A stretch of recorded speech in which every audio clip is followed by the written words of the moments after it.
ప్రభుత్వం ఉండాలంటే ఆయననే బీసీ కదా. అన్నిటికంటే టెక్నికల్ పాయింట్ ఏంటంటే ఆయన తనే నేను బీసీని అంటుండు. ప్రధానమంత్రి ఇంతవరకు ఎవరు కాలేదు దేశంలో బీసీ, ఆయననే అన్నాడు. ఆయనకు చిత్తశుద్ధి ఉన్నదా లేదా ఒకటి. రెండోది, ఇది మాది న్యాయమైన కోరిక. ఈ న్యాయమైన కోరికకు రాహుల్ గాంధీ ఒక అడుగు ముందుకేసి మేము పవర్లో వస్తే ఇది 9th షెడ్యూల్లో దీన్ని పెట్టి పాస్ చేస్తా అన్నాడు. మా నాయకుడు బిల్లు ఇంట్రడ్యూస్ చేస్తాడు, దానికి ప్రధానమంత్రి చేస్తాడా లేదా అని తేలిపోవాలండి. సరే, ఇప్పుడు ఇంతకుముందు జరిగినటువంటి బంద్లో మీతో పాటు బీజేపీ ఎమ్మెల్యేలు కూడా పార్టిసిపేట్ చేశారు.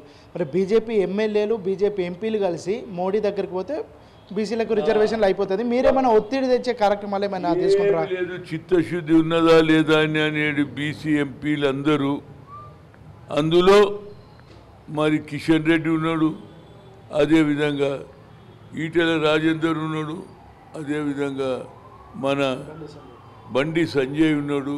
వీళ్ళందరూ ఎందుకు అడగారండి? న్యాయమైన కోరిక. ఇక్కడ మీరు మద్దతు ఇచ్చినా లేదా ఇవ్వాలా? నేను ఎన్నడూ చూడలే.